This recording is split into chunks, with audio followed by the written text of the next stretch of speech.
Szanowni Państwo, przed prezentacją chciałbym przeprosić, że mówię po angielsku. Mimo mojej miłości do języka polskiego, niestety mój polski nie jest dobry do prezentacji. Dear ladies and gentlemen, distinguished colleagues and honored attendees, it is with great pleasure and profound respect that I can be here at this significant conference dedicated to the work and memory of the late Pope Benedict XVI. My name is Kristof Dallman, and I'm a PhD candidate of Church History at the Peter Pazmain Catholic University. I'm also a guest lecturer there and member of the scientific group honored by Benedict XVI, Joseph Ratzinger. The title of my presentation is Pope Benedict XVI's Thoughts on Education. Given my background as a historian, I will approach this topic not from the theological or canonical perspective, but rather through the lens of historical methodology, analyzing the documents left to us by the former Pope. Before Joseph Ratzinger ascended to the throne of St. Peter on April 19, 2005, becoming the head of the Catholic Church, he had already established a substantial body of work, much of which was dedicated to teaching at various German universities. Therefore, Ratzinger, both as a university professor and later as Cardinal Ratzinger, prefect of the Congregation for the Doctrine of the Faith, was intrinsically and professionally linked to the issues of education and pedagogy. Due to the time constraints of this conference presentation, it is necessary to clarify at the outset that I will focus exclusively on his statement related to education made between April 19, 2005 and February 28, 2013. Moreover, within this time frame, my analysis will not aim to be exhaustive. Pope Benedict XVI, a prominent theologian and former pontiff, has consistently emphasized the critical role of education in shaping individuals and society. His reflections on education are deeply rooted in Catholic tradition, philosophical insight, and theological principles. Pope Benedict XVI's interest in education stems from his conviction that education is not merely a transmission of knowledge, but a holistic formation of the human person. His views are informed by the rich intellectual heritage of the Church, including the works of St. Augustine, St. Thomas Aquinas, and other theologians. Pope Benedict XVI's contends the education should foster the harmonious development of intellect, character, and spirit. True education goes beyond academic achievements. It cultivates virtues, moral discernment, and a sense of purpose. He advocates for an education that nurtures both reason and faith. The dignity of human person lies at the heart of Pope Benedict XVI's education vision. He insists that education must respect the inherent dignity of every individual, regardless of social status, abilities, or background. Schools and universities should be placed where human dignity is upheld and celebrated. Education, according to Pope Benedict XVI, involves dialogue between faith and reason, tradition and modernity. He encourages educators to engage with contemporary culture, critically discerning its strength and limitation. Again, in new education equips students to engage constructively with the world while remaining rooted in timeless truths. In my presentation, I will attempt to present the main ideas of the former head of the Church on the Catholic education. Pope Benedict XVI's thinking on education deeply rooted in his understanding of theology and culture, often drawing inspiration from St. Augustine's philosophy of believing in order to understand and understanding in order to believe.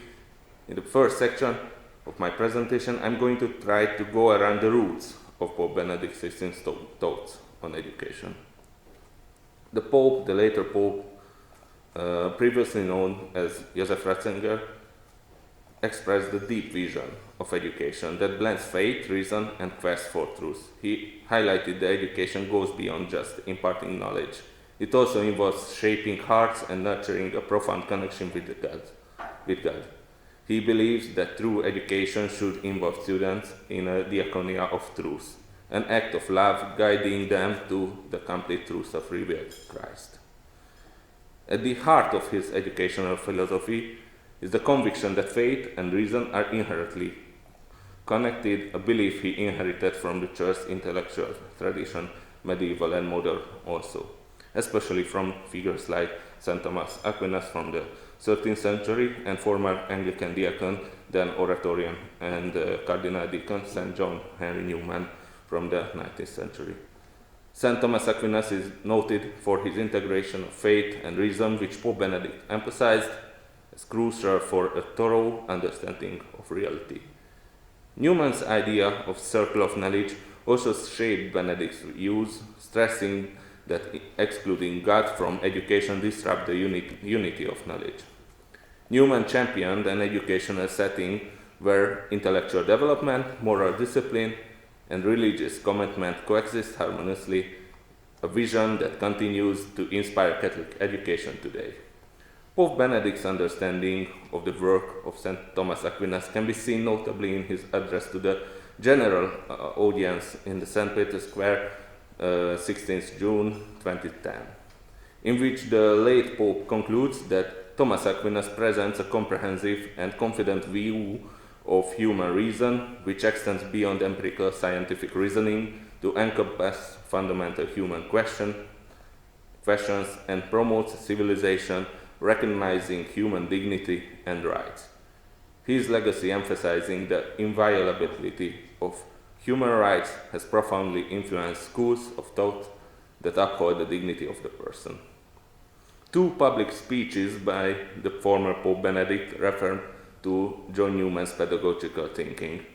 Chronologically, first, on 10 September 2010, during his apostolic visit to the United Kingdom.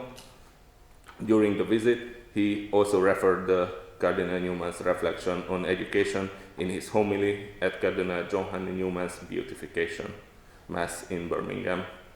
And 6 months later, in his address to the plenary assembly of the Congregation for Catholic Education at Vatican, in the latter case, he spoke primarily about the interdependence between theology and the other sciences which Newman called the circle of knowledge, where the fullness of knowledge is available only and exclusively through God. In the next part of this presentation, I will try to examine the two encyclicals issued by Pope Benedict XVI, Deus Caritas Es in 2005 and Caritas in Veritate in 2009, in relation to their ideas on education. In the esteemed encyclical Deus Caritas Est, Pope Benedict XVI profoundly explores the intrinsic link between love, charity, and the Church mission, extending this connection into the realm of education. The document presents several pivotal insights on education. Firstly, love as the core of education. The encyclical letter highlights that love, especially the love of God and neighbor, is central to the Church mission. This love is not merely a directive, but a heartfelt response to God's love, which should infuse all educational endeavors within Catholic institutions. Secondly, integration of faith and knowledge. Education in Catholic schools is depicted as harmonious blend of faith and culture. The goal is to offer a holistic education that imparts knowledge while deepening faith and moral values. This integration is crucial for nurturing mature Christian individuals capable of navigating life's complexities with a Christian perspective.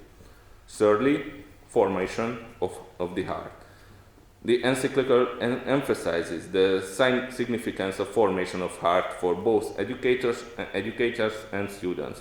This formation is anchored in an encounter with Christ, inspiring genuine love and concern for others. Education should foster not only intellectual growth, but also a compassionate and loving attitude towards others. Fourthly, charity as an educational imperative. The document underscores that Church educational mission is inherently linked to its charitable activities. Education should strive for academic excellence while instilling a sense of responsibility towards the needy, reflecting the Church commitment to charity as a core aspect of its identity. Fifthly, witnessing to love. Educators in Catholic schools are called to be witnesses of God's love, creating an environment where students can experience and share this love. The encyclical encourages educators to embody the principles of charity and service, preparing students to engage with the world in a manner that reflects Christ's love. In conclusion, Deus Caritas Es portrayed education as a crucial expression of the Church's mission, where love and charity are essential to forming individuals who are not only knowledgeable but also compassionate and dedicated to serving others. 4 years later, in the encyclical Caritas in Veritate, Pope Benedict XVI delves into the essential link between charity and truth, which forms a foundation for the true human development, including education. Here are the key educational insights from this encyclical. Charity as an essence of education. Education is deeply anchored in charity, which is central to the Church social teachings. This charity is more than just a feeling. It is a commitment to the truth that shapes relationships of all levels, personal, social, economic, and political. Embracing an interdisciplinary approach. The encyclical promotes an interdisciplinary approach to education, encouraging collaboration across various fields of knowledge to support new development.